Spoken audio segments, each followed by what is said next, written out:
ये बात है नवंबर 1981 की, जब एक इंसान अमेज़न के जंगलों में अकेले खो जाता है, वो भी पूरे 3 हफ्तों के लिए।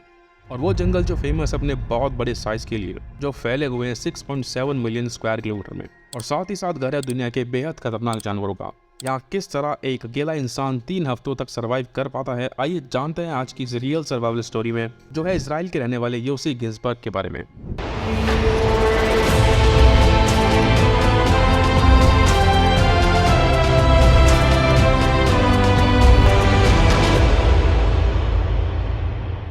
नवंबर 1981, योसी गिंसबर्ग जो उस समय सिर्फ 21 साल के थे, उन्होंने इजरायली आर्म्ड फोर्सेस में अपनी मिलिट्री ट्रेनिंग बस अभी पूरी ही की थी और नेवी में 3 साल की सर्विस भी की थी। जिसके बाद गिंसबर्ग हेनरी शेरियर की बुक पैपिलोन से काफी ज्यादा मोटिवेट हुए, जिसमें ऑथर ने एक क्रिमिनल की तरह अपना एक्सपीरियंस शेयर किया था।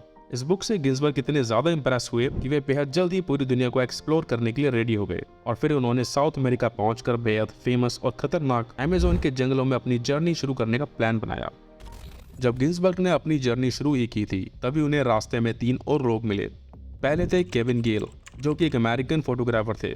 दूसरे थे कार्ल रोबर्चर, जो एक ऑस्ट्रेलियन जियोलॉजिस्ट थे और यहाँ सोने की खोज में आए हुए थे। और तीसरे थे मार्कस स्टैन, जो स्विट्जरलैंड में एक टीचर थे। ये चारों लोग एक साथ अमेज़न के जंगलों में अपनी जर्नी शुरू करते हैं, जिसे as a group Kevin lead कर रहे थे, क्योंकि केविन को पहले से ही अमेज़न के जंगलों का एक्सपीरियंस था। ये 4 लोग बिना ज्यादा सोचे समझे ही सिर्फ कुछ बेसिक इक्विपमेंट्स के साथ ही अमेज़न के काफी घने जंगलों में चले जाते हैं। अब जैसे इन चारों लोगों की जर्नी शुरू होती है, ये अमेज़न जंगलों के ऐसे एरियाज में चले जाते हैं जहाँ जनरली कोई नहीं जाता। और जैसे जैसे ये लोग जंगलों में और ज्यादा अंदर जाने लगते हैं, ये अपनी ट्रेल भी खोने लगते हैं, क्योंकि जंगलों में ज्यादातर किसी भी तरह के साइन बोर्ड कम ही पाए जाते हैं। अब इनकी सप्लाईज भी धीरे धीरे कम होने लगती है और जिसकी वजह से ये लोग धीरे धीरे कमजोर भी होने लगते हैं। इनमें सबसे ज्यादा पेन जो फील कर रहे थे वो थे स्टैम, क्योंकि उन्हें ट्रेंच फूट का सामना करना पड़ रहा था। ट्रेंच फुट एक ऐसी सिचुएशन होती है जब आप लंबे समय तक एक ठंडे और गीले एनवायरनमेंट में खड़े रहते हैं, तो आपके पैरों में काफी दर्द और सूजन आ जाती है और पैरों का ब्लड फ्लो भी कम हो जाता है। अब इन सब के सामने एक बड़ी प्रॉब्लम थी कि वे जिंदा रहने के लिए क्या खाएं। अब ये लोग कुछ बंदरों को गोली मारकर खाना शुरू कर देते हैं, लेकिन स्टैम इन्हें खाने से मना कर देता है। इस बारे में यूसी ने बाद में बताया कि हमें बहुत भूख लग रही थी और काफी लंबे समय से चल रहे थे और शायद ही हमें इन घने जंगलों में कुछ खाने को मिल पा रहा था। हमने वहाँ जिंदा रहने के लिए बंदरों को गोली मारकर खाना शुरू कर दिया। जब आप भूख के उस लेवल पर पहुंच जाते हैं कि आपको खाने के लिए बस कुछ भी मिल जाए, तो खाने लायक कुछ भी गंदा या डरावना नहीं रहता। आखिरकार सभी लोग अपनी जर्नी साथ साथ करने के बजाय अलग होकर करने का डिसीजन लेते हैं। इनमें रोपर्चर और स्टैम वहां से वापस आने का डिसीजन लेते हैं, जबकि गिंसबर्ग और गेल एक टेम्पररी राफ्ट बनाकर आगे बढ़ने का फैसला लेते हैं। लेकिन जल्दी ही गिंसबर्ग और गेल के सामने एक नई प्रॉब्लम आकर खड़ी हो जाती है। जैसे ही दोनों उस राफ्ट पर रिवर में ट्रैवल कर रहे थे, एक वाटरफॉल के पास आते आते नदी का वाटर फ्लो धीरे धीरे बढ़ने लगता है और साथ ही साथ उनके राफ्ट की स्पीड भी बढ़ने लगती है, जिसकी वजह से वे दोनों राफ्ट पर अपना कंट्रोल खो देते हैं और राफ्ट अनकंट्रोल्ड होकर तेजी से आगे बढ़ने लगती है। किसी तरह गेल खुद को नदी के किनारे पर लाने में सक्सेसफुल रहते हैं, लेकिन गिंसबर्ग अभी भी नदी में ही थे और अपने सिर को पानी के ऊपर रखने के लिए काफी स्ट्रगल करते हुए ऊपर की ओर तैरना शुरू कर देते हैं। गिंसबर्ग ने बाद में बताया कि मैं करीबन आधे घंटे तक पानी के तेज बहाव के कारण नदी में बहता रहा। मैंने अपने सिर को पानी के ऊपर रखने के लिए काफी स्ट्रगल कर रहा था, क्योंकि मैं नदी में बहते हुए चट्टानों और गिरे हुए पेड़ों से टकरा रहा था। उस वक्त मुझे कितना दर्द सहन करना पड़ रहा था, ये बताना मेरे लिए बेहद मुश्किल है। अब गिंसबर्ग भी जैसे तैसे खुद को नदी के किनारे पर लाने में सक्सेसफुल हो जाते हैं और उनका बैग भी लकीली किसी तरह से किनारे पर आ जाता है। लेकिन अनफॉर्चुनेटली उस बैग में ना तो कुछ खाना बचा था और ना ही कुछ सप्लाईज जो उनके काम आ सके। उसने गेल की तलाश करते हुए नदी के ऊपर की ओर 4 दिनों तक ट्रैवल किया और अल्टीमेटली उसने रियलाइज किया कि अब वह जंगल में अकेले खो चुका है और साथ ही साथ किसी के खुद को ढूंढने की उम्मीद भी। अब गिंसबर्ग के सामने काफी सारी प्रॉब्लम्स आने वाली थी, जो उसके सर्वाइवल इंस्टिंक्ट्स को चैलेंज करने के लिए रेडी थी। जैसे एक बार उन्हें एक जैगुआर का सामना करना पड़ा, जो क्लियरली उनके लिए एक लाइफ थ्रेट था, लेकिन गिंसबर्ग उसे एक लाइटर और मॉस्किटो रेपेलेंट की हेल्प से भगाने में कामयाब रहते हैं, जो उन्होंने बताया कि इसे उन्होंने जेम्स बॉन्ड की एक मूवी से सीखा था। सेकेंड टाइम जंगल में बाढ़ आने से गिंसबर्ग ऑलमोस्ट उसमें डूब चुके थे। बाद में भी एक दलदल में भी डूबते डूबते बचे थे, जिसके बारे में गिंसबर्ग ने ग्रेपवाइन को बताया कि मुझे लगा कि मैं वहां मरने जा रहा हूं और वहां दलदल में फंसते हुए मैंने खुद को मारने के बारे में भी कई बार सोचा था। वीडियो में आगे बढ़ने से पहले आपसे एक रिक्वेस्ट है, अगर आपको हमारी वीडियो अच्छी लगती है तो हमारे चैनल को जरूर सब्सक्राइब करें, क्योंकि आप में से सिर्फ 2% लोग ही चैनल को सब्सक्राइब करते हैं और आपके सब्सक्राइब करने से हमें और भी ज्यादा मोटिवेशनल वीडियोस आप तक लाने में हेल्प मिलती है।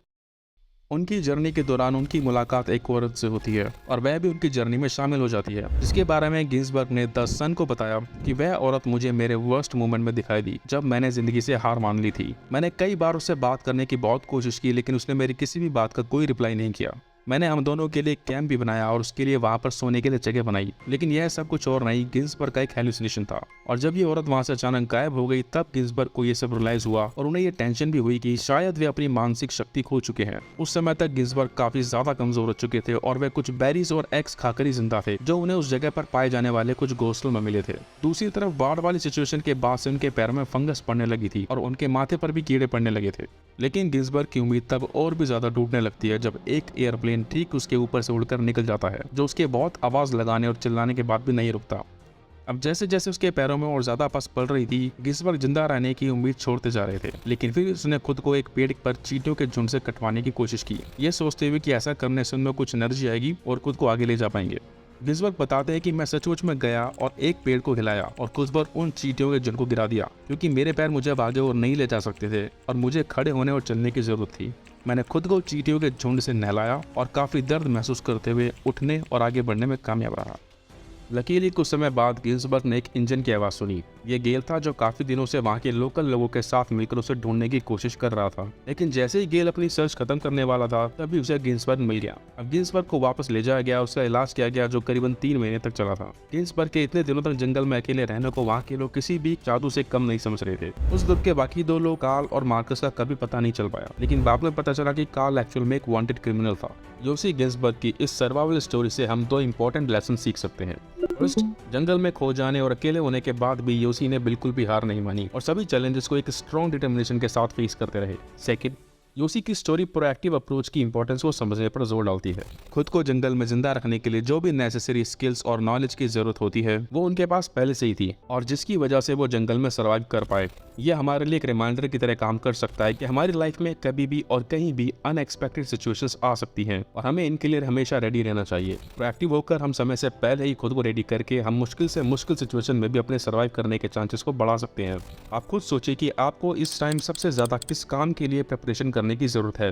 गिन्सबर्ग की इस रियल सर्वाइवल स्टोरी पर साल 2017 में एक मूवी भी रिलीज की गई थी जिसका नाम है जंगल।